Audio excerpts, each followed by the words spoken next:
So let's decode what really is happening vis-a-vis the Karnataka Chief Minister Siddaramaiah. Remember, it's the same state and the same Chief Minister who has largely been very quiet or evasive about the multiple scams that, we here at Times have also reported. Whether that is the Valmiki scam, whether that is the Muda scam, in which the allegation is that Chief Minister's wife is also involved. So what does a Neta do when there are serious charges of corruption? The Neta can actually, have a diversionary tactic to ensure that all attention moves away to another big story, or he can weather the storm. Now, people are saying, what is Chief Minister Siddaramaiah really wanting to do right now? Is he wanting to say that the state of Karnataka is only for Kannadigas? Because this is a decision that has been made by the Karnataka government, where the cabinet has now cleared a bill that mandates job reservation for Kannadigas in all private industries in the state. So what will this do? As per the draft copy, the bill is mandating hiring 50% local candidates in management category posts and 70% local candidates in non-management posts. This means that only if you're a native of the state of Karnataka, or you've been staying there at least for 10 years, can you apply for these jobs? This means that in case you want to go and, apply for a job, you don't know their language, perhaps the state of Karnataka might not be able to offer you a job. But this new bill has already caused a stir amongst a lot of industry voices because they vehemently are opposing this bill. Now, we've accessed the draft of the bill. The bill is talking about the proposal of a 50% reservation for Kannadigas in management categories. So what really are these categories? You can read that detail also on your screens. This includes jobs in supervision, technical operation, administration, and a lot of these higher management positions. The bill that has been cleared by the cabinet is also discussing the proposal mandating a 70% reservation for locals in job roles related to the non-management category. And this includes clerical jobs, unskilled jobs, semi-skilled, the IT and the IT-enabled services, contractual and casual workers will all fall under this category. Now, the government there seems to be a little confused over the bill, or is there a strategy? Because first, you have the Chief Minister putting out a social media post just about last night on the bill mentioning about 100% reservation. And look at these figures, mind-boggling. 100% reservation in the C and D categories of the private sector. But later, the post on the Chief Minister's official handle is deleted. And then, obviously, people started figuring out what has happened. Why did Siddaramaiah put out that tweet in the first place? Why did he delete it then? Then comes another tweet. And this time, there was no mention of the bill mandating 100% reservation for locals in the C and D categories in the private sector. Now, the new post is talking only about a 50% job quota reservation in management roles, a 75% job quota reservation in non-management roles of the private sector. The Congress government's job bill, that has elicited a lot of anger even from its own ally, that is the left. From calling this regressive, retrograde, the CPM also now says that the decision would affect the country's unit, the country as one. The party is also urging Rahul Gandhi and the AICC chief Mallikarjun Kharge to intervene here. But will that happen? We do not know. And like I said, this ensures the chief minister some time to not talk about the scams, all these very, very serious allegations of corruption. So is the Siddaramaiah government really wanting to do this in the first place? Let's quickly listen in to the reactions that we have first up before we open up the story. It is a highly retrograde step against the spirit of national integration.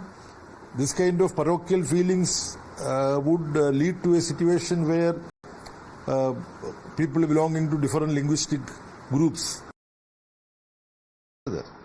So I want Congress High Command, both AICC President Mr. Kharge, who happens to be from Karnataka, and Mr. Rahul Gandhi to intervene and prevent the Congress-led Karnataka state government from moving with a highly parochial and regressive stance. So that is the left making it very, very clear that this is not just bad economics, but this is retrograde.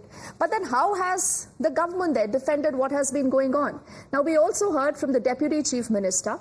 He's responded to that entire debate on the new bill. And he says that the goal of the government is to ensure that every Kannadiga gets a certain percentage of jobs. So you see that local Kannadiga pride card also being played by the government. He's responding to the apprehension expressed by a lot of these industrialists, and he says that the government is ready to make an exemption. Let's listen in to that response also coming in. No investors has to worry. We want all investors to come to Karnataka. There are certain sections of the people who are well talented outside the state. We want them to work in Karnataka. We don't want to harm anyone. We are just looking, we will give them a scope. There are some suggestions which has come on this issue. We are just looking at it. There are various organizations, but we know the sentiments of various IT, BT people, technicians. We will just look at their angle. They discuss. Myself, my chief minister, we are very much concerned. My industries minister is concerned. My IT, BT minister is concerned on this. It is just a labor issue which has been come. We will come back to you. So you see that nuanced approach also coming in from DK Shivkumar, but you cannot but not notice how many times has he mentioned Kannadiga in that entire response that he has put out. So clearly there is, a political vote bank that he is looking at. But what about the many scams, and what is Siddaramaiah's real intention? Let's ask this question to a panel of guests joining us. We have Ashwini Shankar, who represents the BJP on the show. Mohan Krishnaji is a former media advisor to the ex-Chief Minister Bommai. Mr. Meka is representing the Congress on the show, and Sanket Yanagi is an advocate, and he's completing a panel. Gentlemen, let's begin by asking all of you whether something like this is really what we need in today's day and time. Mr. Meka, Siddaramaiah, DK Shivkumar, both wanting to say that this is about, Karnataka only for Kannadigas. Is that the real premise of the Congress government now? Karnataka only for Kannadigas? I think, Deepti, you are coming up with that line to describe this scheme. They didn't say Karnataka only for Kannadigas. But to be fair, I think any government, Karnataka or any government, coming up with such plans speaks of lack of a national level policy on this, a national level consensus on this. Because you can't simply ignore. I heard Mr. Baby from CPIM. Yes, he's correct. But at the same time, there are disgruntlements from various sections, various geographies of the country. And we need to address these. The most important thing is we quickly need to have a national policy on this. And everybody across the political spectrum need to come together and frame a policy. Lacking that, I think every state is going to take some such measures. That they are in their right to do so. Mr. Meka, you're still with the Congress, right, sir? Are you just falling short of criticizing both DK Shivkumar and Siddaramaiah for having made that entire suggestion? Are you for this bill? You're against the bill? I want a national policy on this. I want a national policy on this. Let's do that. Okay. I see Mr. Mohan Krishna already having a good laugh over this, because this will really tell us that there is a problem. There is an inherent problem, Mr. Meka, and I accept it. People really like the fact that netas, announce a step, they announce a policy, but once they see the kind of reaction, they are willing to, go for a course correction. But today, if you have a Siddaramaiah who's wanting to stall this entire course correction, DK says no one needs to panic. But Mohan Krishnaji, what about, the states of Haryana, Andhra Pradesh? They have also brought these laws that mandated a quota in private jobs. And that Haryana is, a BJP-ruled state. So we've seen all governments, doing much the same. Deepti, very good evening to you.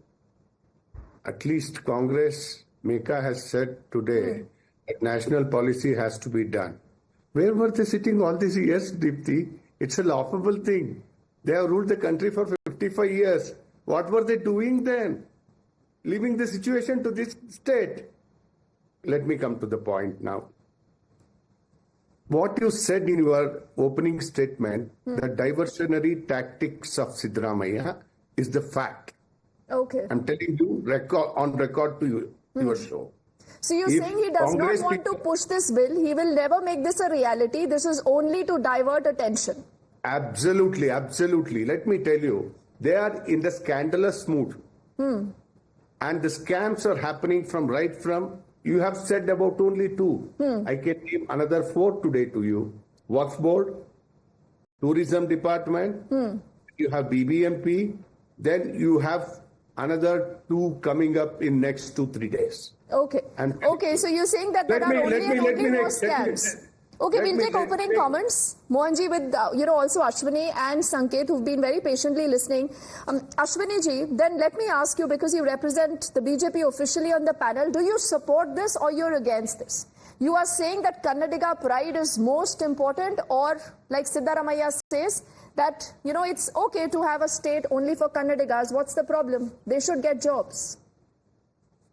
Good evening to everyone, first of all. See, when it comes to Kannada, Karnataka, Kannadiga, BJP is always on the forefront and the torchbearer.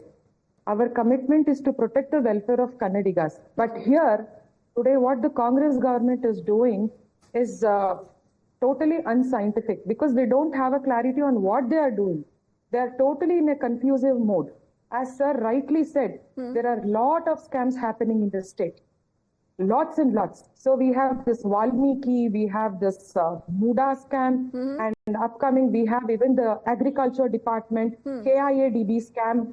Okay, so series of scams happening. So this is just an eyewash, as sir said, and it is just a matter of diversion politics. But Ashwini, what do you think of the move? You think there should be a quota when it comes to jobs for locals or no?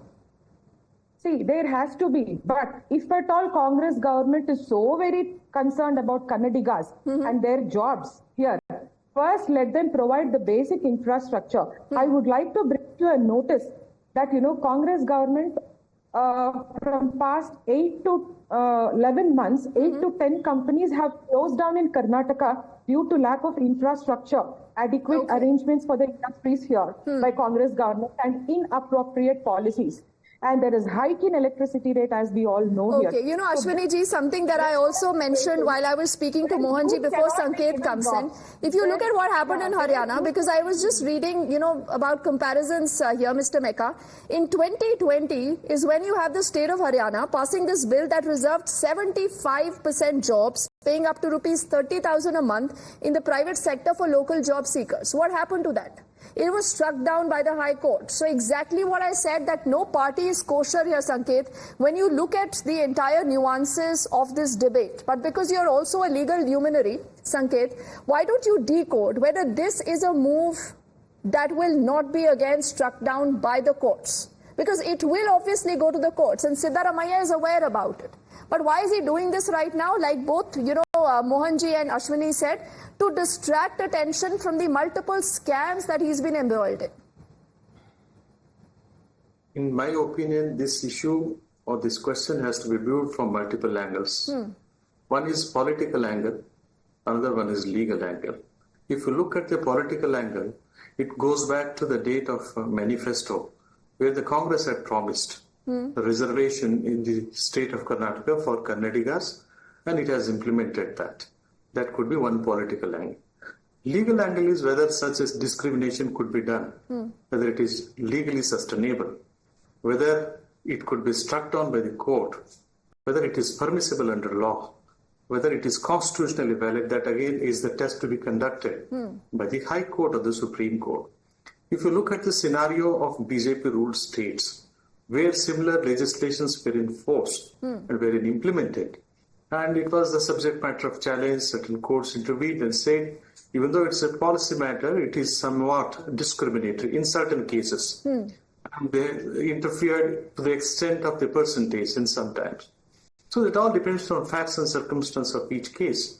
And the level of provision which enables the reservation. If you look at the different category of the reservation which has been made in Karnataka, there are multiple important aspects in this legislation.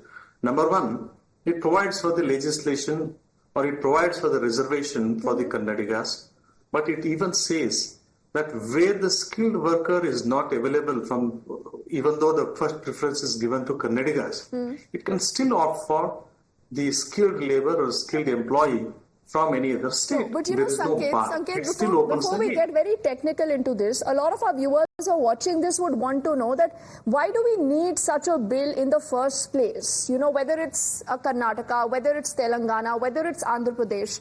I mean, why is it that today I can't go and, you know, seek a job in Karnataka or vice versa? You know, likewise, if Delhi is also putting restrictions on its people, you have multiple states doing much the same.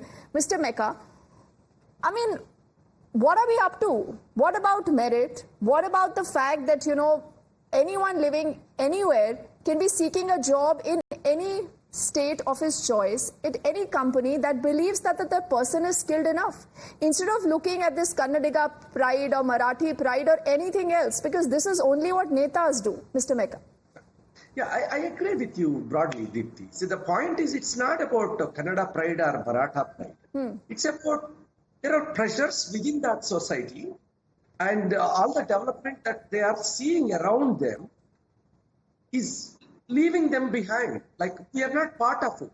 The sense of participation when it is not there. Then, Mr. Mecca, are we saying that it's only the locals in Karnataka who worked hard and ensured that the state reaches where it has? Is that what the Congress is wanting us to believe? No. But see, what I'm saying is that people of Karnataka should also feel part of the development that they are seeing around them. Right? They should have that equity in that. No, when only that by reservation. Such things will come up. Is reservation the best way to make locals, you know, feel that they are also a part of the development journey? Isn't that a self-defeating argument? It is, of course. It is, of course. Let me explain two things to you. As far as Kannada is concerned for Karnataka, we uphold to the best level. For Kannada Sahitya Parishad, when BJP government was there, we have given the grants to an extent of 25 to 50 crores for Kannada Sahitya Sammelana. That shows our intentions clear that we need Kannada and Kannada pride to be taken care at most. Okay. Second point I would like to make.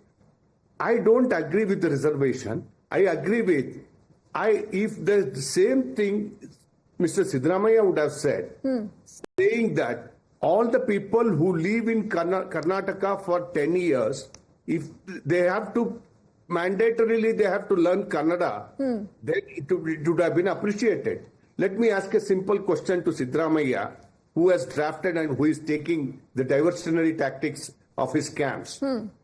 When we were in power, we were giving 55 lakhs jobs after COVID, when Mr. Bommai became the chief minister, continuously for 2 years. Can Siddaramaiah government anybody tell today how much job they have given?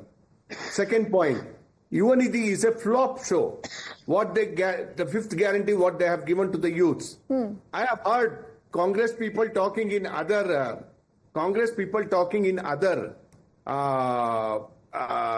shows today. Okay. They are saying that because of unemployment and national policy, if there is an unemployment problem, you have addressed through Yuvanidhi. What happened to Yuvanidhi, Mr. Siddaramaiah? You know, Mohanji, I think you touch a very interesting facet, and because you've spoken about jobs, I quickly want to get in Ashwini before Sanket will get the last word on the show. You know, Ashwini ji, when it comes to jobs, you have to accept that has been an Achilles heel of the government. No matter what, you know, there is data that all of you put out, but the people on the ground say nothing doing. Naukri nahi hai hamare paas. Even today, there is this image that has come in from Mumbai, where, you know, for an Air India job, there are more than 25,000 people who turn up for just 2,216 vacancies. It's almost a stampede-like situation. So when there is that situation, people are asking what happens to merit, with the story of Pooja Khedkar and a lot more going on in the country right now. And then you have reservations, Kannadiga pride, all that Siddaramaiah is wanting to weave in. How will the BJP be responding to this? Will you support this move in case Siddaramaiah actually pushes this? Firstly, let the bill be tabled, because the bill has not yet been tabled. So we have not seen the content of the bill. We don't know what has been included. So we can start our deliberations and discussions only when the bill is taken up in the assembly. Okay. So that clarity we must have first. And secondly, we just want to know, ask Congress, how many industries and foreign direct investments You know, has been Ashwini ji, I attracted to think Bengaluru and this is the Karnataka? real politics. And Mr. Mecca is nodding his head. My director tells me I need to wrap. Sanket, I'll just give you last 10 seconds. 10 seconds. Politics is the crux. BJP says, let the draft come. We will read it and then decide whether we support this or we don't. And this explains that this, Sanket, is a political move. It's not about Kannadiga pride. It's about politics. It is purely politics. Huh. And the Congress has laid a trap and the BJP has fallen to prove itself that it is anti-Kannadiga. That's it. Okay. I think that's a good note to end this conversation on. Is it a trap by Siddaramaiah, or like Mohanji and the BJP says, it's a diversionary tactic to not talk about the scams? We'll track that story. Ashwini and all gentlemen, thank you so much for joining us. Heading into a quick break.